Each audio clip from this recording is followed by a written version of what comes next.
ਸਤਿ ਸ਼੍ਰੀ ਅਕਾਲ। ਤੁਸੀਂ ਵੇਖ ਰਹੇ ਹੋ ਪੰਜਾਬ ਮੇਲ USA TV। ਮੈਂ ਹਾਂ ਸੰਜੀਵ ਯਸ਼ ਖੰਨਾ। ਖਬਰਾਂ ਦੇ ਬੁਲੇਟਿਨ ਦੇ ਵਿੱਚ ਸਵਾਗਤ। ਖਬਰਾਂ ਦੇ ਬੁਲੇਟਿਨ ਦੇ ਸਪਾਂਸਰਸ ਨੇ ਰੀਮੈਕਸ ਦੇ ਰੀਅਲਟਰ ਗੁਰਜਤਿੰਦਰ ਸਿੰਘ ਰੰਧਾਵਾ।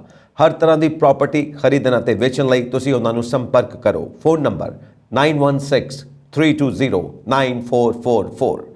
ਪੇਸ਼ ਨੇ ਚੋਣਵੀਆਂ ਖਬਰਾਂ। ਅਮਰੀਕਾ ਵਿੱਚ ਤੂਫਾਨ ਕਾਰਨ ਤਬਾਹੀ, 7 ਮੌਤਾਂ।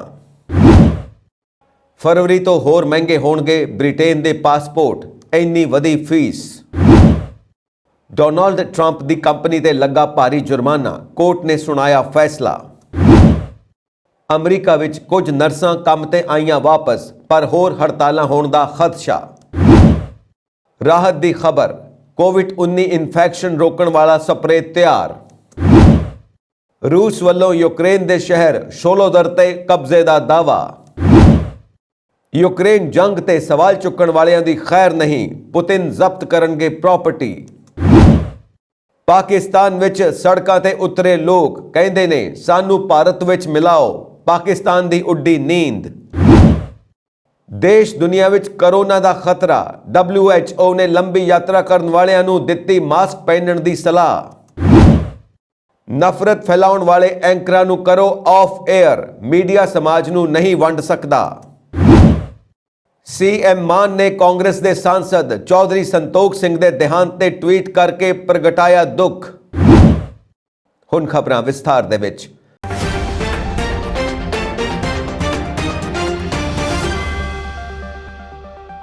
ਅਮਰੀਕਾ ਦੇ ਦੱਖਣੀ ਹਿੱਸੇ ਵਿੱਚ ਤੂਫਾਨ ਕਾਰਨ ਕਾਫੀ ਨੁਕਸਾਨ ਹੋਇਆ ਹੈ। ਅਲਬਾਮਾ ਤੇ ਜਾਰਜੀਆ ਸੂਬੇ ਵਿੱਚ 6 ਲੋਕਾਂ ਦੀ ਮੌਤ ਹੋ ਗਈ ਹੈ। ਹਜ਼ਾਰਾਂ ਘਰਾਂ ਦੀ ਬੱਤੀ ਤੂਫਾਨ ਕਾਰਨ ਗੁੱਲ ਹੋ ਗਈ ਹੈ। ਕਈ ਘਰਾਂ ਦੀਆਂ ਕੰਧਾਂ ਢਹਿ ਗਈਆਂ ਨੇ ਤੇ ਛੱਤਾਂ ਉੱਡ ਗਈਆਂ ਨੇ। ਵੱਖ-ਵੱਖ ਥਾਈਂ ਦਰਖਤ ਜੜੋਂ ਪੁੱਟੇ ਗਏ ਨੇ। ਅਲਬਾਮਾ ਦੀ ਓਟੋਗਾ ਕਾਉਂਟੀ ਵਿੱਚ 40-50 ਘਰਾਂ ਨੂੰ ਨੁਕਸਾਨ ਪੁੱਜਾ ਤੇ 6 ਮੌਤਾਂ ਹੋਈਆਂ ਨੇ। ਇਸ ਤੋਂ ਇਲਾਵਾ 12 ਜਣੇ ਫੱਟੜ ਵੀ ਹੋਏ ਨੇ। ਜਾਰਜੀਆ ਵਿੱਚ ਇੱਕ ਵਿਅਕਤੀ ਤੇ ਦਰਖਤ ਡਿੱਗਣ ਕਾਰਨ ਉਸ ਦੀ ਮੌਤ ਹੋ ਗਈ। ਐਟਲਾਂਟਾ ਵਿੱਚ ਤੂਫਾਨ ਨੇ ਇੱਕ ਮਾਲ ਗੱਡੀ ਨੂੰ ਪਟੜੀ ਤੋਂ ਲਾ ਦਿੱਤਾ। ਦੱਖਣੀ ਤੇ ਉੱਤਰੀ ਕੈਲੋਰੀਨਾ ਵਿੱਚ ਵੀ ਨੁਕਸਾਨ ਦੀ ਸੂਚਨਾ ਹੈ। ਕੈਂਟਕੀ ਸੂਬੇ ਵਿੱਚ ਵੀ ਤੂਫਾਨ ਨੇ ਤਬਾਹੀ ਮਚਾਈ ਹੈ। 5 ਸਾਲਾਂ ਵਿੱਚ ਪਹਿਲੀ ਵਾਰ UK ਸਰਕਾਰ ਫਰਵਰੀ 2023 ਤੋਂ ਸਾਰੀਆਂ ਅਰਜ਼ੀਆਂ ਲਈ ਨਵੀਂ ਪਾਸਪੋਰਟ ਫੀਸ ਲਾਗੂ ਕਰਨ ਜਾ ਰਹੀ ਹੈ। 2 ਫਰਵਰੀ ਤੋਂ ਲਾਗੂ ਹੋਣ ਵਾਲਾ ਕੀਮਤਾਂ ਵਿੱਚ ਬਦਲਾਅ ਉਹਨਾਂ ਲੋਕਾਂ ਨੂੰ ਪ੍ਰਭਾਵਿਤ ਕਰੇਗਾ ਜੋ ਨਵੇਂ ਪਾਸਪੋਰਟ ਦਾ ਨਵੀਨੀਕਰਨ ਕਰ ਰਹੇ ਨੇ ਜਾਂ ਅਪਲਾਈ ਕਰ ਰਹੇ ਨੇ। UK ਦੇ ਅੰਦਰੋਂ ਕੀਤੀ ਗਈ ਇੱਕ ਮਿਆਰੀ ਆਨਲਾਈਨ ਅਰਜ਼ੀ ਲਈ ਫੀਸ ਬਲਾਗਾਂ ਲਈ 75.50 ਪਾਉਂਡ ਤੋਂ ਵਧਾ ਕੇ 82.50 ਪਾਉਂਡ ਅਤੇ ਬੱਚਿਆਂ ਲਈ 49 ਪਾਉਂਡ ਤੋਂ 53.50 ਪਾਉਂਡ ਹੋ ਜਾਵੇਗੀ। ਬਾਲਗਾਂ ਲਈ ਡਾਕ ਅਰਜ਼ੀਆਂ 85 ਪਾਉਂਡ ਤੋਂ 93 ਪਾਉਂਡ ਅਤੇ ਬੱਚਿਆਂ ਲਈ 58.50 ਪਾਉਂਡ ਤੋਂ 64 ਪਾਉਂਡ ਹੋ ਜਾਣਗੀਆਂ। UK ਦੇ ਗ੍ਰਹਿ ਦਫ਼ਤਰ ਨੇ ਇੱਕ ਬਿਆਨ ਵਿੱਚ ਕਿਹਾ ਕਿ ਇਹ ਪਾਸਪੋਰਟ ਅਰਜ਼ੀਆਂ ਦੀ ਲਾਗਤ ਤੋਂ ਕੋਈ ਲਾਭ ਨਹੀਂ ਕਮਾਉਂਦਾ। ਬਿਆਨ ਵਿੱਚ ਅੱਗੇ ਕਿਹਾ ਗਿਆ, ਇਹ ਤਬਦੀਲੀਆਂ ਸੰਸਦੀ ਜਾਂਚ ਦੇ ਅਧੀਨ ਨੇ। ਨਵੀਂ ਫੀਸ ਹੋਮ ਆਫਿਸ ਨੂੰ ਇੱਕ ਅਜਿਹੀ ਪ੍ਰਣਾਲੀ ਵੱਲ ਵਧਣ ਵਿੱਚ ਮਦਦ ਕਰੇਗੀ ਜੋ ਇਸ ਦੀ ਵਰਤੋਂ ਕਰਨ ਵਾਲਿਆਂ ਦੁਆਰਾ ਇਸ ਦੇ ਖਰਚਿਆਂ ਨੂੰ ਪੂਰਾ ਕਰਦੀ ਹੈ। ਆਮ ਟੈਕਸਾਂ ਤੋਂ ਫੰਡਿੰਗ ਤੇ ਨਿਰਭਰਤਾ ਨੂੰ ਘਟਾਉਂਦੀ ਹੈ।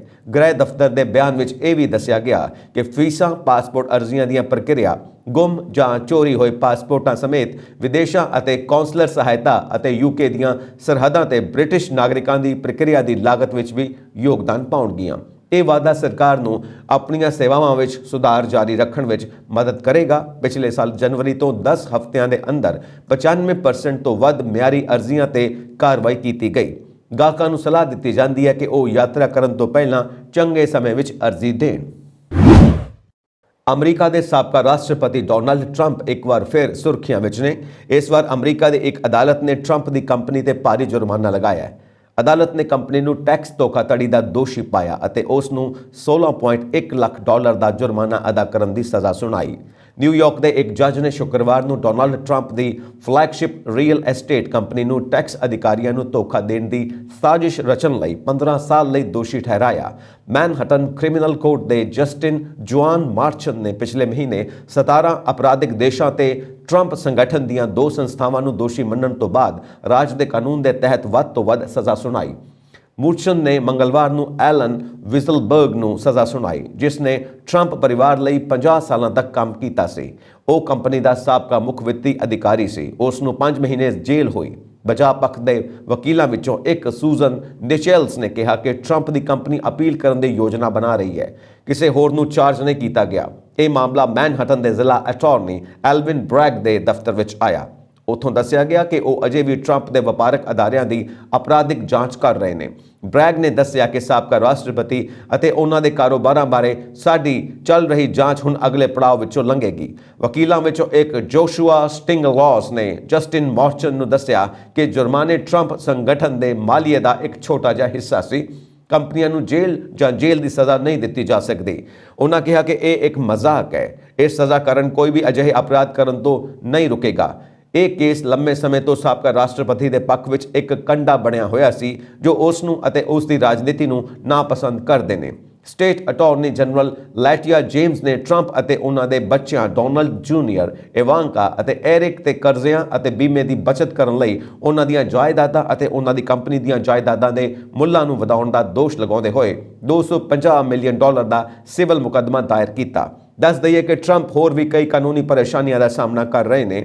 ਉਹਨਾਂ ਕੋਲੋਂ 6 ਜਨਵਰੀ 2021 ਤੋਂ ਪੁੱਛਗਿੱਛ ਕੀਤੀ ਜਾ ਰਹੀ ਹੈ। ਇਸ ਤੋਂ ਇਲਾਵਾ US ਕੈਪੀਟਲ ਤੇ ਹਮਲਾ, ਵਾਈਟ ਹਾਊਸ ਛੱਡਣ ਤੋਂ ਬਾਅਦ ਦਸਤਾਵੇਜ਼ਾਂ ਨਾਲ ਛੇੜਛਾੜ ਅਤੇ ਜਾਰਜੀਆ ਵਿੱਚ 2020 ਦੇ ਚੋਣ ਨਤੀਜਿਆਂ ਤੋਂ ਬਾਅਦ ਦੰਗੇ ਦੀ ਕੋਸ਼ਿਸ਼ ਸ਼ਾਮਿਲ ਨੇ। ਅਮਰੀਕਾ ਵਿੱਚ 3 ਦਿਨਾਂ ਦੀ ਹੜਤਾਲ ਤੋਂ ਬਾਅਦ ਨਿਊਯਾਰਕ ਦੇ 2 ਸਭ ਤੋਂ ਵੱਡੇ ਹਸਪਤਾਲਾਂ ਵਿੱਚ 7000 ਨਰਸਾਂ ਕੰਮ ਤੇ ਵਾਪਸ ਆ ਗਈਆਂ ਨੇ।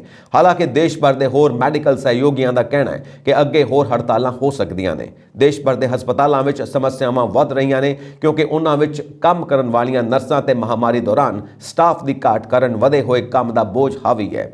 ਲੋਯੋਲਾ ਯੂਨੀਵਰਸਿਟੀ ਨਿਊ ਔਰਲੀਅਨਜ਼ ਦੇ college of nursing and health ਦੇ ਡੀਨ ਮਿਸ਼ੇਲ ਕੋਲਿਨਜ਼ ਨੇ ਕਿਹਾ ਕਿ ਸਟਾਫ ਦੀ ਘਾਟ ਕਾਰਨ ਨਰਸਾਂ ਨੂੰ ਚਿੰਤਾਜਨਕ ਤੌਰ ਤੇ ਉੱਚ ਪੱਧਰੀ ਮਰੀਜ਼ਾਂ ਨਾਲ ਜੂਝਣਾ ਪਿਆ। ਕੋਲਿਨਜ਼ ਨੇ ਕਿਹਾ ਕਿ ਕੋਈ ਵੀ ਥਾਂ ਅਜਿਹੀ ਨਹੀਂ ਜਿੱਥੇ ਨਰਸਾਂ ਦੀ ਕਮੀ ਨਹੀਂ ਹੈ। ਉਹਨਾਂ ਦੀ ਗੈਰ ਹਾਜ਼ਰੀ ਹਰ ਪਾਸੇ ਹੈ। ਯੂਨੀਅਨ ਦੇ ਨੇਤਾਵਾਂ ਦਾ ਕਹਿਣਾ ਕਿ ਹੜਤਾਲ ਨੂੰ ਖਤਮ ਕਰਨ ਲਈ ਇਹਨਾਂ ਨਰਸਾਂ ਨੂੰ ਮਾਊਂਟ ਸਿਨਾਈ ਹਸਪਤਾਲ ਅਤੇ ਮੌਂਟੀਫਿਓਰ ਮੈਡੀਕਲ ਸੈਂਟਰ ਵਿੱਚ 3 ਸਾਲਾਂ ਦੇ ਨਵੇਂ ਇਕਰਾਰਨਾਮੇ ਦੇ ਤਹਿਤ 19% ਤਨਖਾਹ ਵਿੱਚ ਵਾਧਾ ਮਿਲੇਗਾ। ਇਹਨਾਂ ਹਸਪਤਾਲਾਂ ਵਿੱਚ 1000 ਤੋਂ ਵੱਧ ਬੈੱਡ ਨੇ। ਵੀਰਵਾਰ ਨੂੰ ਖਤਮ ਹੋਣ ਵਾਲੀਆਂ ਹੜਤਾਲ ਨੇ ਨਰਸਾਂ ਅਤੇ ਉਹਨਾਂ ਦੇ ਮਾਲਕਾਂ ਵਿਚਕਾਰ ਤਾਜ਼ਾ ਝਗੜਾ ਛੇੜ ਦਿੱਤਾ ਹੈ। Bureau of labour and statistics ਦੇ ਅਨੁਸਾਰ ਪਿਛਲੇ ਸਾਲ ਕੁੱਲ 32000 ਨਰਸਾਂ ਦੀ ਨੁਮਾਇੰਦਗੀ ਕਰਨ ਵਾਲੀਆਂ 6 ਯੂਨੀਅਨਾਂ ਨੇ ਦੇਸ਼ ਭਰ ਦੇ ਹਸਪਤਾਲਾਂ ਦੇ ਬਾਹਰ ਹੜਤਾਲਾਂ ਸ਼ੁਰੂ ਕੀਤੀਆਂ। ਉਹ ਹੜਤਾਲ ਪਿਛਲੇ ਸਾਲ ਅਮਰੀਕਾ ਵਿੱਚ ਹੋਈਆਂ ਸਾਰੀਆਂ ਵੱਡੀਆਂ ਹੜਤਾਲਾਂ ਦੇ ਲਗਭਗ 1/4 ਨੂੰ ਦਰਸਾਉਂਦੀ ਸੀ ਅਤੇ ਇਹ ਗਿਣਤੀ ਪਿਛਲੇ ਸਾਲ ਨਾਲੋਂ ਵੱਧ ਸੀ। ਕੋਰੋਨਾ ਵਾਇਰਸ ਮਹਾਮਾਰੀ ਨਾਲ ਜੂਝ ਰਹੇ ਲੋਕਾਂ ਲਈ ਚੰਗੀ ਖਬਰ। ਖੋਜੀਆਂ ਨੇ ਨਵੇਂ ਅਣੂ ਵਿਕਸਿਤ ਕੀਤੇ ਨੇ ਜਿਨ੍ਹਾਂ ਨੂੰ SARS-CoV-2 ਵਾਇਰਸ ਨੂੰ ਫੇਫੜਿਆਂ ਵਿੱਚ ਦਾਖਲ ਹੋਣ ਅਤੇ ਇਨਫੈਕਸ਼ਨ ਪੈਦਾ ਕਰਨ ਤੋਂ ਰੋਕਣ ਲਈ ਨੱਕ ਵਿੱਚ ਸਪਰੇਅ ਕੀਤਾ ਜਾ ਸਕਦਾ ਹੈ। ਜਦੋਂ ਲੋਕ ਸਾਹ ਲੈਂਦੇ ਨੇ ਤਾਂ COVID-19 ਦਾ ਵਾਇਰਸ ਸਾਹ ਦੀ ਨਲੀ ਰਾਹੀਂ ਫੇਫੜਿਆਂ ਰਾਹੀਂ ਸਰੀਰ ਵਿੱਚ ਦਾਖਲ ਹੁੰਦਾ ਹੈ। ਨਤੀਜੇ ਵਜੋਂ ਬਿਮਾਰੀ ਹੋ ਜਾਂਦੀ ਹੈ। ਅਮਰੀਕਾ ਦੀ ਜੌਨਸ ਹੌਪਕਿੰਸ ਯੂਨੀਵਰਸਿਟੀ ਦੇ ਇੰਜੀਨੀਅਰਾਂ ਨੇ ਹੁਣ ਸਪਰੇਅ ਮੋਲੀਕਿਊਲਰ ਫਿਲਾਮੈਂਟਸ ਨਾਂ ਦੇ ਅਣੂਆਂ ਦੇ ਪਤਲੇ ਧਾਗੇ ਵਰਗੀਆਂ ਕਿਸਮਾਂ ਬਣਾਈਆਂ ਨੇ ਜੋ ਵਾਇਰਸ ਨੂੰ ਇਸ ਦੇ ਰਾਹ ਵਿੱਚ ਰੋਕਣ ਦੇ ਯੋਗ ਨੇ। ਜੌਨਸ ਹੌਪਕਿੰਸ ਵਾਈਟਿੰਗ ਸਕੂਲ ਦੇ ਇੱਕ ਐਸੋਸੀਏਟ ਪ੍ਰੋਫੈਸਰ ਹੋਂਗ ਗੈਂਗ ਕੁਈ ਨੇ ਕਿਹਾ ਕਿ ਮਕਸਦ ਇਹ ਹੈ ਕਿ ਫਿਲਾਮੈਂਟਸ ਸਾਡੇ ਸਾਹ ਦੀ ਨਲੀ ਵਿੱਚ COVID-19 ਵਾਇਰਸ ਅਤੇ ਹੋਰ ਵਾਇਰਸਾਂ ਨੂੰ ਸੈੱਲਾਂ ਵਿੱਚ ਤਬਦੀਲ ਹੋਣ ਦਾ ਮੌਕਾ ਦੇਣ ਤੋਂ ਪਹਿਲਾਂ ਉਹਨਾਂ ਨੂੰ ਜਜ਼ਬ ਕਰਨ ਲਈ ਇੱਕ ਸਪੰਜ ਵਾਂਗ ਕੰਮ ਕਰਦੇ ਨੇ। ਮੈਟਰ ਜਰਨਲ ਵਿੱਚ ਪ੍ਰਕਾਸ਼ਿਤ ਖੋਜ ਦੀ ਅਗਵਾਈ ਕਰਨ ਵਾਲੇ ਕੁਈ ਨੇ ਕਿਹਾ ਕਿ ਉਪਚਾਰਕ ਉਪਾਅ ਵਾਇਰਸ ਨੂੰ 1 ਜਾਂ 2 ਘੰਟੇ ਲਈ ਰੋਕ ਸਕਦਾ ਹੈ, ਪਰ ਇਹ ਉਹਨਾਂ ਸਥਾਨਾਂ ਵਿੱਚ ਵਰਤਿਆ ਜਾਣ ਤੇ ਵਧੇਰੇ ਪ੍ਰਭਾਵੀ ਹੋ ਸਕਦਾ ਹੈ ਜਿੱਥੇ ਲੋਕ ਵੱਡੀ ਗਿਣਤੀ ਵਿੱਚ ਮੌਜੂਦ ਨੇ। ਕੋਰੋਨਾ ਵਾਇਰਸ ਮੁੱਖ ਤੌਰ ਤੇ ਇਸ ਰਿਸੈਪਟਰ ਰਾਹੀਂ ਸਾਡੇ ਸਰੀਰ ਵਿੱਚ ਦਾਖਲ ਹੁੰਦਾ ਹੈ। ਖੋਜੀ ਜਾਣਦੇ ਨੇ ਕਿ ਸਾਹ ਦੀ ਨਲੀ ਵਿੱਚ ਵਾਧੂ ACE2 ਜੋੜਨਾ ਵਾਇਰਸ ਦੇ ਦਾਖਲੇ ਨੂੰ ਰੋਕ ਸਕਦਾ ਹੈ ਕਿਉਂਕਿ ACE2 ਦੇ ਜੀਵ ਵਿਗਿਆਨਕ ਕਾਰਜ ਨੇ। ਸਰੀਰ ਨੂੰ ਬਹੁਤ ਜ਼ਿਆਦਾ ACE2 ਦੇਣ ਨਾਲ ਵੀ ਅਚਾਨਕ ਪੇਚੀਦਗੀਆਂ ਪੈਦਾ ਹੋ ਸਕਦੀਆਂ ਨੇ। ਕੋਈ ਨੇ ਕਿਹਾ ਸਾਡੀ ਯੋਜਨਾ ਇਸ ਨੂੰ ਨੱਕ ਰਾਹੀਂ ਜਾਂ ਮੂੰਹ ਦੇ ਸਪਰੇਅ ਵਜੋਂ ਵਰਤਣ ਦੀ ਹੈ। ਜਦੋਂ ਕੋਈ ਵਿਅਕਤੀ ਸਾਹ ਰਾਹੀਂ COVID-19 ਵਾਇਰਸ ਦੇ ਸੰਪਰਕ ਵਿੱਚ ਆਉਂਦਾ ਹੈ ਤਾਂ ਵਾਇਰਸ ਨੂੰ ਰੋਕਿਆ ਜਾ ਸਕਦਾ ਹੈ। ਖੋਜੀਆਂ ਨੂੰ ਕਿਹਾ ਕਿ ਕਿਉਂਕਿ ਫਿਲਾਮੈਂਟ SARS-CoV-2 ਦੇ ਖਾਸ ਸਪਾਈਕ ਪ੍ਰੋਟੀਨ ਨੂੰ ਆਕਰਸ਼ਿਤ ਕਰਦੇ ਨੇ, ਇਸ ਲਈ ਇਹ ਕਿਸੇ ਵੀ ਮੌਜੂਦਾ ਜਾਂ ਭਵਿੱਖ ਦੇ ਸਟ੍ਰੇਨ ਦੇ ਬਰਾਬਰ ਕੰਮ ਕਰ ਸਕੇਗਾ। ਚੀਨੀ ਕਸਟਮਜ਼ ਦੇ ਅੰਕੜਿਆਂ ਅਨੁਸਾਰ 2022 ਵਿੱਚ ਭਾਰਤ ਅਤੇ ਚੀਨ ਵਿਚਾਲੇ ਵਪਾਰ $135.98 ਅਰਬ ਦੇ ਸਭ ਤੋਂ ਉੱਚੇ ਪੱਧਰ ਤੇ ਛੂ ਗਿਆ। ਦੂਜੇ ਪਾਸੇ ਭਾਰਤ ਦਾ ਵਪਾਰ ਘਾਟਾ ਪਹਿਲੀ ਵਾਰ $100 ਅਰਬ ਦੇ ਪਾਰ ਪਹੁੰਚ ਗਿਆ। ਅੰਕੜਿਆਂ ਅਨੁਸਾਰ ਭਾਰਤ ਅਤੇ ਚੀਨ ਵਿਚਾਲੇ ਦੁਵੱਲਾ ਵਪਾਰ ਪਿਛਲੇ ਸਾਲ ਤੋਂ 8.4% ਦੇ ਵਾਧੇ ਨਾਲ 135.98 ਅਰਬ ਡਾਲਰ ਤੇ ਪਹੁੰਚ ਗਿਆ। ਭਾਰਤ ਵੱਲੋਂ 118.5 ਅਰਬ ਡਾਲਰ ਦੀ ਦਰਾਮਦ ਕੀਤੀ ਗਈ ਹੈ। 2022 ਵਿੱਚ ਭਾਰਤ ਤੋਂ ਚੀਨ ਦੀ ਦਰਾਮਦ ਘਟ ਕੇ 17.48% ਰਹਿ ਗਈ ਹੈ। 2022 ਵਿੱਚ ਵਪਾਰ ਘਾਟਾ ਵੱਧ ਕੇ 101.2 ਬਿਲੀਅਨ ਡਾਲਰ ਪਹੁੰਚ ਗਿਆ। 2021 ਵਿੱਚ ਇਹ 69.38 ਅਰਬ ਡਾਲਰ ਸੀ। ਕਿਸੇ ਦੇਸ਼ ਦਾ ਨਾਗਰਿਕ ਹੋਣਾ ਵਿਅਕਤੀ ਦੀ ਪਛਾਣ ਦਾ ਅਹਿਮ ਹਿੱਸਾ ਹੈ, ਪਰ ਜੇਕਰ ਕਿਸੇ ਦਾ ਕੋਈ ਦੇਸ਼ ਹੀ ਨਹੀਂ ਤਾਂ ਕੀ ਹੋਵੇਗਾ। 41 ਸਾਲਾ ਹਸਨ ਅਲ ਕੋਂਤਾਰ ਇੱਕ ਅਜਿਹਾ ਵਿਅਕਤੀ ਹੈ ਜੋ ਕੁਝ ਦਿਨ ਪਹਿਲਾਂ ਤੱਕ ਰਾਜ ਰਹਿਤ ਸੀ, ਯਾਨੀ ਕਿ ਉਹ ਕਿਸੇ ਦੇਸ਼ ਦਾ ਨਾਗਰਿਕ ਨਹੀਂ ਸੀ। ਕਿਸੇ ਵੀ ਦੇਸ਼ ਵਿੱਚ ਆਪਣਾ ਘਰ ਨਾ ਹੋਣ ਕਾਰਨ ਹਸਨ ਮਲੇਸ਼ੀਆ ਦੇ 에ਅਰਪੋਰਟ ਤੇ ਵੀ 7 ਮਹੀਨੇ ਰਿਹਾ, ਪਰ ਹੁਣ ਉਸ ਨੂੰ ਆਪਣਾ ਘਰ ਦੱਸਣ ਲਈ ਇੱਕ ਦੇਸ਼ ਲੱਭ ਗਿਆ। ਸਾਲਾਂ ਦੇ ਭਟਕਣ ਤੋਂ ਬਾਅਦ ਆਖਰਕਾਰ ਬੁੱਧਵਾਰ ਨੂੰ ਸੀਰੀਆਈ ਸ਼ਰਨਾਰਥੀ ਹਸਨ ਨੂੰ ਕੈਨੇਡੀਅਨ ਨਾਗਰਿਕਤਾ ਮਿਲ ਗਈ। ਬੁੱਧਵਾਰ ਨੂੰ ਉਹਨਾਂ ਨੂੰ ਕੈਨੇਡਾ ਦੇ ਨਾਗਰਿਕ ਹੋਣ ਦੀ ਸਹੁੰ ਚੁਕਾਈ ਗਈ। ਆਪਣੀ ਖੁਸ਼ੀ ਜ਼ਾਹਿਰ ਕਰਦੇ ਹੋਏ ਹਸਨ ਨੇ ਕਿਹਾ ਕਿ ਇਹ ਜਿੱਤ ਉਸ ਦੇ ਸਾਲਾਂ ਦੇ ਸੰਘਰਸ਼ ਦਾ ਨਤੀਜਾ ਹੈ, ਪਰ ਇਸ ਲੜਾਈ ਵਿੱਚ ਉਸ ਨੇ ਬਹੁਤ ਕੁਝ ਗਵਾ ਦਿੱਤਾ। ਉਸ ਨੇ ਦੱਸਿਆ ਕਿ ਇਸ ਦੇ ਲਈ ਮੈਂ ਇੱਕ ਬਰਬਾਦ ਦੇਸ਼ ਸੀਰੀਆ ਗਵਾ ਦਿੱਤਾ। ਜਦੋਂ ਮੇਰੇ ਪਿਤਾ ਨੂੰ ਮੇਰੀ ਸਭ ਤੋਂ ਵੱਧ ਲੋੜ ਸੀ, ਮੈਂ ਇਸ ਲਈ ਉੱਥੇ ਨਹੀਂ ਸੀ ਅਤੇ ਆਖਿਰਕਾਰ ਉਹਨਾਂ ਦੀ ਮੌਤ ਹੋ ਗਈ।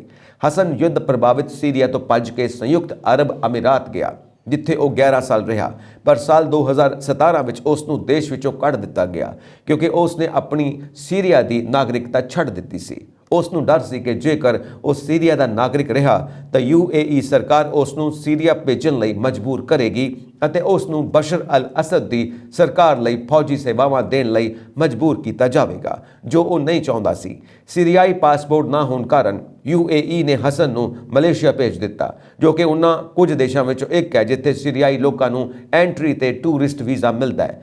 ਹਸਨ ਦੇ ਟੂਰਿਸਟ ਵੀਜ਼ੇ ਦੀ ਮਿਆਦ 3 ਮਹੀਨਿਆਂ ਦੇ ਅੰਦਰ ਖਤਮ ਹੋ ਗਈ।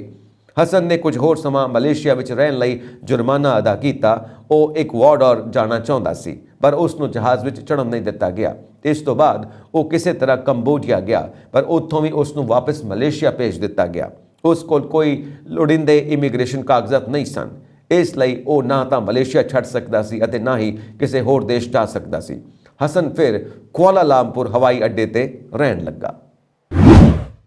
रूस ਦੇ ਰੱਖਿਆ ਮੰਤਰਾਲੇ ਨੇ ਅੱਜ ਦਾਅਵਾ ਕੀਤਾ ਕਿ ਰੂਸੀ ਸੈਨਾ ਨੇ ਯੂਕਰੇਨ ਦੇ ਲੂਣ ਦੀ ਖਾਣ ਵਾਲੇ ਪੂਰਬੀ ਸ਼ਹਿਰ ਸੋਲੋਦਰ ਤੇ ਕਬਜ਼ਾ ਕਰ ਲਿਆ ਹੈ। ਯੂਕਰੇਨ ਖਿਲਾਫ ਜੰਗ ਵਿੱਚ ਕਈ ਝਟਕਿਆਂ ਤੋਂ ਬਾਅਦ ਸੋਲੋਦਰ ਤੇ ਕਬਜ਼ਾ ਰੂਸ ਲਈ ਇੱਕ ਵੱਡੀ ਜਿੱਤ ਦਾ ਪ੍ਰਤੀਕ ਹੋਵੇਗਾ। ਮੰਤਰਾਲੇ ਨੇ ਕਿਹਾ ਕਿ ਰੂਸ ਤੇ ਯੂਕਰੇਨ ਦੀ ਸੈਨਾ ਵਿਚਾਲੇ ਖੂਨੀ ਸੰਘਰਸ਼ ਦੇ ਕੇਂਦਰ ਸੋਲੋਦਰ ਤੇ ਰੂਸੀ ਸੈਨਾ ਨੇ ਕਬਜ਼ਾ ਕਰ ਲਿਆ। ਹਾਲਾਂਕਿ ਯੂਕਰੇਨ ਦੇ ਅਧਿਕਾਰੀਆਂ ਨੇ ਦੋਨੇਤਸਕ ਸੂਬੇ ਅਧੀਨ ਆਉਣ ਵਾਲੇ ਸੋਲੋਦਰ ਤੇ ਕਬਜ਼ਾ ਕਰਨ ਦੇ ਰੂਸ ਦੇ ਦਾਅਵੇ ਨੂੰ ਨਕਾਰ ਦਿੱਤਾ ਅਤੇ ਕਿਹਾ ਕਿ ਲੜਾਈ ਅਜੇ ਵੀ ਜਾਰੀ ਹੈ।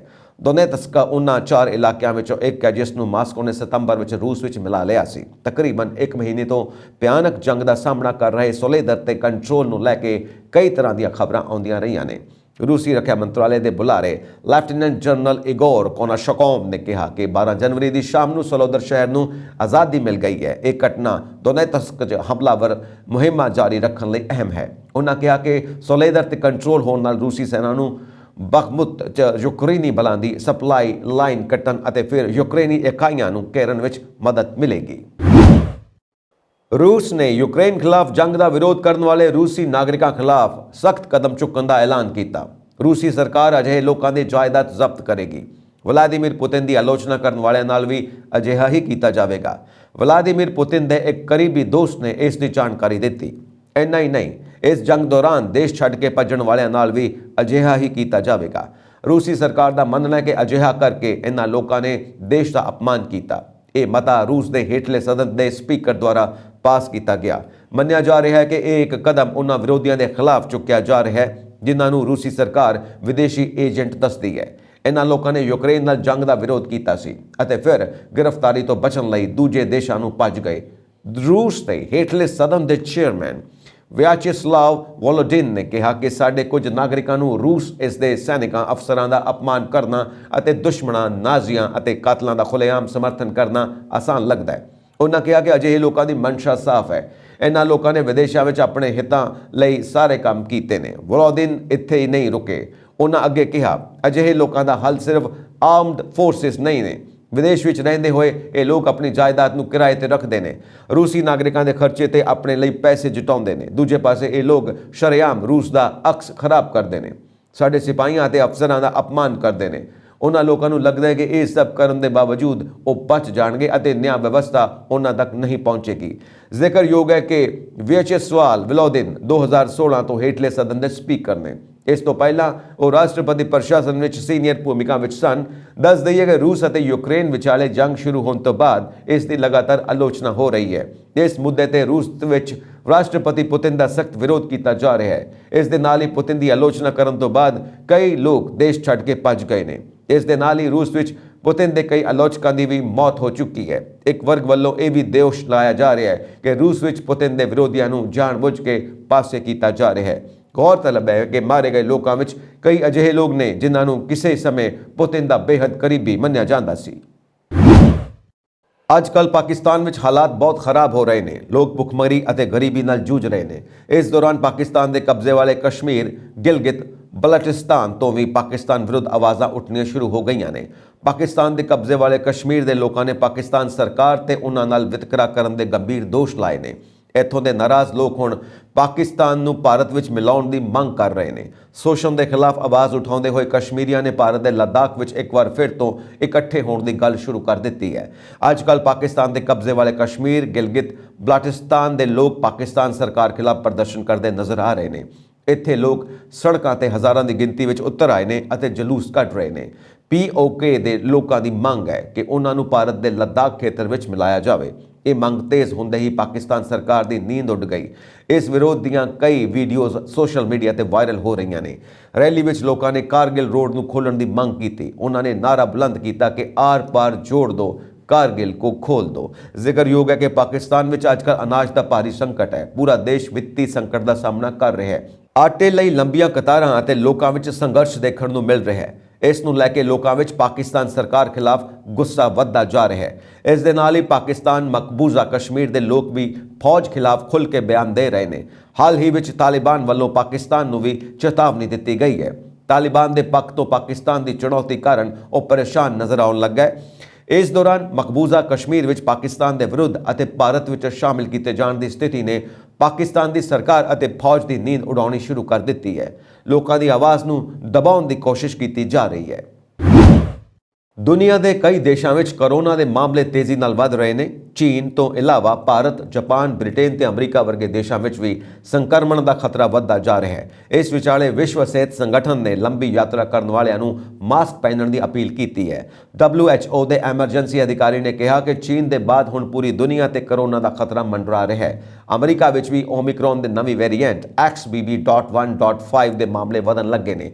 ਅਜਿਹੇ ਵਿੱਚ ਉਹ ਲੋਕ ਜੋ ਲੰਬੀ ਯਾਤਰਾ ਕਰ ਰਹੇ ਨੇ ਉਹਨਾਂ ਨੂੰ ਬਿਨਾਂ ਲਾਪਰਵਾਹੀ ਵਰਤੇ ਮਾਸਕ ਪਹਿਨਣਾ ਚਾਹੀਦਾ ਹੈ। ਹਰ ਦੇਸ਼ ਨੂੰ ਲੰਬੀ ਯਾਤਰਾ ਕਰਨ ਵਾਲੇ ਯਾਤਰੀਆਂ ਨੂੰ ਮਾਸਕ ਪਹਿਨਣ ਵਾਲੀ ਸਲਾਹ ਦਾ ਪਾਲਣ ਕਰਨਾ ਚਾਹੀਦਾ ਹੈ। ਜੇਕਰ ਇੱਥੇ ਭਾਰਤ ਦੀ ਗੱਲ ਕੀਤੀ ਜਾਵੇ ਤਾਂ ਭਾਰਤ ਵਿੱਚ ਇੱਕ ਦਿਨ ਵਿੱਚ ਕੋਵਿਡ-19 ਦੇ ਮਾਮਲਿਆਂ ਵਿੱਚ ਗਿਣਤੀ ਵਿੱਚ 174 ਦਾ ਵਾਧਾ ਹੋਇਆ ਹੈ। ਸਰਗਰਮ ਮਾਮਲਿਆਂ ਦੀ ਗਿਣਤੀ ਘਟ ਕੇ 2257 ਰਹਿ ਗਈ ਹੈ। ਕੇਂਦਰੀ ਸਿਹਤ ਮੰਤਰਾਲੇ ਵੱਲੋਂ ਸ਼ੁੱਕਰਵਾਰ ਨੂੰ ਇਹ ਜਾਣਕਾਰੀ ਦਿੱਤੀ ਗਈ। ਭਾਰਤ ਵਿੱਚ ਰੋਜ਼ਾਨਾ ਸਕਾਰਾਤਮਕਤਾ ਦਰ 0.10% ਸੀ। ਭਾਰਤ ਦੇ ਸਰਗਰਮ ਕੇਸ ਇੱਕ ਦਿਨ ਵਿੱਚ 52 ਦੀ ਗਿਰਾਵਟ ਆਈ ਤੇ ਹੁਣ ਇਹ ਕੁੱਲ ਸੰਕਰਮਣ ਦਾ 0.01% ਹੈ। ਦੱਸ ਦਈਏ ਕਿ ਸਿਹਤ ਮੰਤਰਾਲੇ ਦੀ ਵੈਬਸਾਈਟ ਅਨੁਸਾਰ ਰਾਸ਼ਟਰੀ ਕੋਵਿਡ-19 ਰਿਕਵਰੀ ਦਰ ਵੱਧ ਕੇ 98.80% ਹੋ ਗਈ ਹੈ। ਬਿਮਾਰੀ ਤੋਂ ਠੀਕ ਹੋਣ ਵਾਲਿਆਂ ਦੀ ਗਿਣਤੀ ਵੱਧ ਕੇ 4,41,47,775 ਹੋ ਗਈ, ਜਦਕਿ ਮੌਤ ਦਰ 1.19% ਦਰਜ ਕੀਤੀ ਗਈ।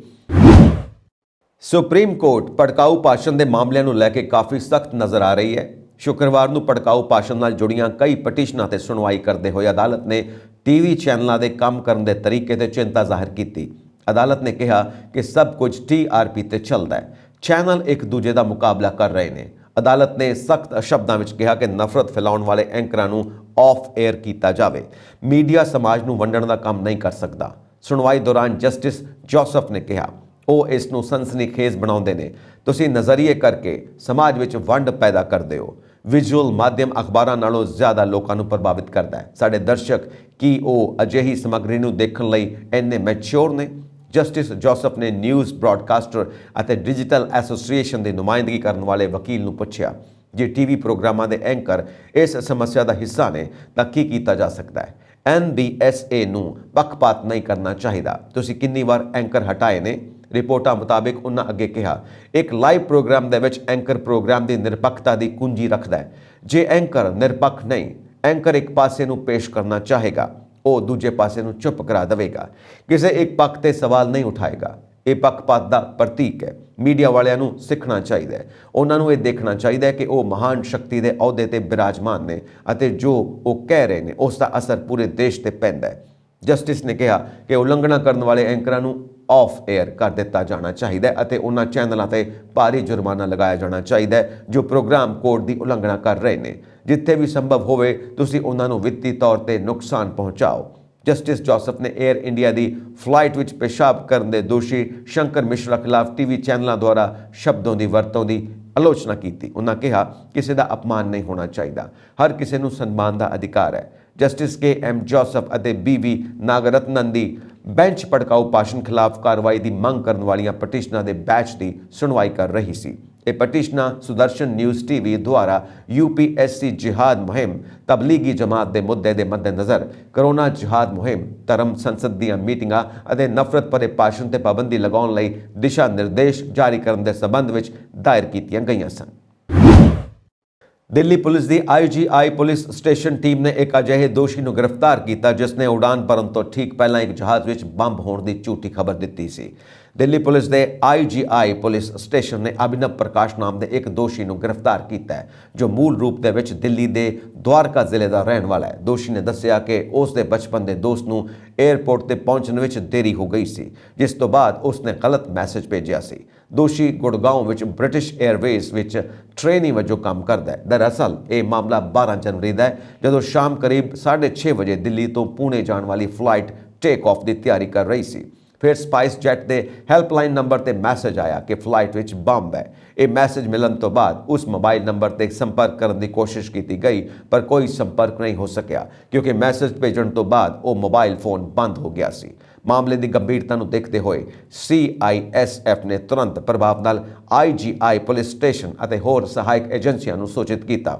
ਸੂਚਨਾ ਤੋਂ ਬਾਅਦ ਅਲਰਟ ਹੋ ਕੇ ਸਾਰੇ ਯਾਤਰੀਆਂ ਨੂੰ ਤੁਰੰਤ ਪ੍ਰਭਾਵ ਨਾਲ ਰੋਕ ਕੇ ਉਤਾਰ ਦਿੱਤਾ ਗਿਆ ਅਤੇ ਕਰੀਬ 3 ਘੰਟੇ ਤੱਕ ਉਸ ਜਹਾਜ਼ ਦੇ ਅੰਦਰ ਬਾਹਰ ਸਮੇਤ ਸਾਰੇ ਯਾਤਰੀਆਂ ਦੀ ਚੈਕਿੰਗ ਕੀਤੀ ਗਈ ਪਰ ਜਦੋਂ ਕੁਝ ਵੀ ਸ਼ੱਕੀ ਨਹੀਂ ਮਿਲਿਆ ਤਾਂ ਉਸ ਜਹਾਜ਼ ਨੂੰ ਰਾਤ ਕਰੀਬ 9:30 ਤੇ ਉਡਾਨ ਭਰਨ ਦਾ ਆਦੇਸ਼ ਦਿੱਤਾ ਗਿਆ।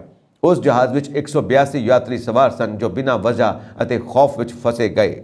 ਅਭਿਨਵ ਕੁਮਾਰ ਨੇ ਫਰਜ਼ੀ ਕਾਲ ਕਰਨ ਦੇ ਦੋਸ਼ ਵਿੱਚ ਗ੍ਰਿਫਤਾਰ ਹੋਣ ਤੋਂ ਬਾਅਦ ਕਿਹਾ ਕਿ ਜਹਾਜ਼ ਨੂੰ ਬੰਬ ਨਾਲ ਉਡਾਉਣ ਦੀ ਉਸ ਦੀ ਕਾਲ ਫਰਜ਼ੀ ਸੀ। ਇਸ ਸੰਬੰਧੀ ਜਦੋਂ ਉਸ ਤੋਂ ਪੁੱਛਗਿੱਛ ਕੀਤੀ ਗਈ ਤਾਂ ਉਸਨੇ ਦੱਸਿਆ ਕਿ ਉਸ ਦੇ ਬਚਪਨ ਦੇ ਦੋਸਤ ਰਾਕੇਸ਼ ਉਰਫ ਬੰਟੀ ਅਤੇ ਕੁਨਾਲ ਸਹਿਰਾਵਤ ਆਪਣੀਆਂ 2 ਗਰਲਫ੍ਰੈਂਡਸ ਨਾਲ ਛੁੱਟੀਆਂ ਮਨਾਉਣ ਲਈ ਸੜਕ ਰਾਹੀਂ ਮਨਾਲੀ ਗਏ ਸਨ।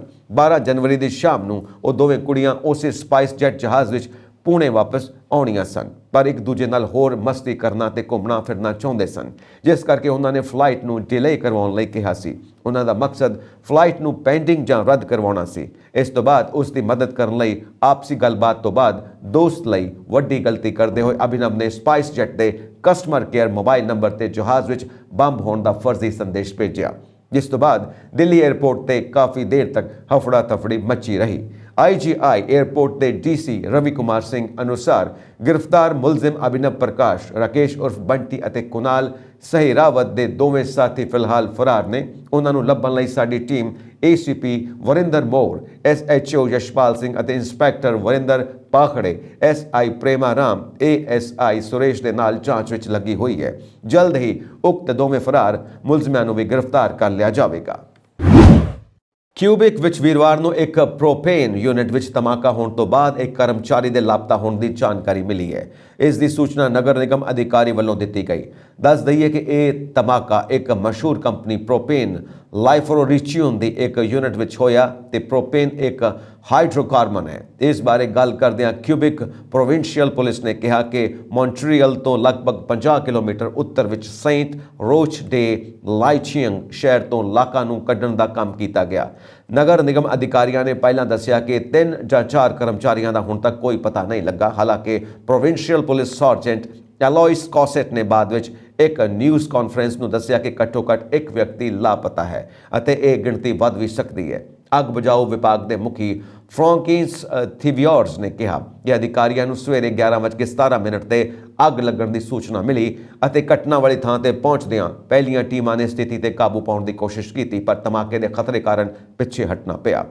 ਥਾਈਵੇਰੋਗਨ ਨੇ ਕਿਹਾ ਕਿ ਅਜੇ ਅੱਗ ਕਾਬੂ ਵਿੱਚ ਨਹੀਂ ਹੈ ਅਤੇ ਅਧਿਕਾਰੀ ਸੁਰੱਖਿਅਤ ਖਤਰਿਆਂ ਨੂੰ ਧਿਆਨ ਵਿੱਚ ਰੱਖਦੇ ਹੋਏ ਸਾਵਧਾਨੀ ਨਾਲ ਕੰਮ ਕਰ ਰਹੇ ਨੇ। ਜਲੰਧਰ ਦੇ ਕਾਂਗਰਸ ਸਾਂਸਦ ਸੰਤੋਖ ਸਿੰਘ ਚੌਧਰੀ ਦਾ ਦੇਹਾਂਤ ਹੋ ਗਿਆ। ਉਹ ਭਾਰਤ ਜੋੜੋ ਯਾਤਰਾ ਵਿੱਚ ਸ਼ਾਮਿਲ ਹੋਏ ਸਨ, ਜਿੱਥੇ ਅਚਾਨਕ ਉਹਨਾਂ ਦੀ ਸਿਹਤ ਵਿਗੜ ਗਈ। ਦੱਸਿਆ ਜਾ ਰਿਹਾ ਹੈ ਕਿ ਯਾਤਰਾ ਦੌਰਾਨ ਉਹਨਾਂ ਨੂੰ ਦਿਲ ਦਾ ਦੌਰਾ ਪਿਆ। ਪੰਜਾਬ ਦੇ ਮੁੱਖ ਮੰਤਰੀ ਭਗਵੰਤ ਮਾਨ ਵੱਲੋਂ ਕਾਂਗਰਸ ਦੇ ਸਾਂਸਦ ਸੰਤੋਖ ਸਿੰਘ ਚੌਧਰੀ ਦੇ ਦੇਹਾਂਤ ਤੇ ਦੁੱਖ ਦਾ ਪ੍ਰਗਟਾਵਾ ਕੀਤਾ ਗਿਆ। ਸੀਐਮ ਮਾਨ ਨੇ ਟਵੀਟ ਕਰਦਿਆਂ ਲਿਖਿਆ, ਕਾਂਗਰਸ ਦੇ ਜਲੰਧਰ ਤੋਂ ਮੈਂਬਰ ਪਾਰਲੀਮੈਂਟ ਸੰਤੋਖ ਸਿੰਘ ਚੌਧਰੀ ਜੀ ਦੀ ਬੇਵਕਤੀ ਮੌਤ ਦਾ ਬੇਹੱਦ ਦੁੱਖ ਹੋਇਆ।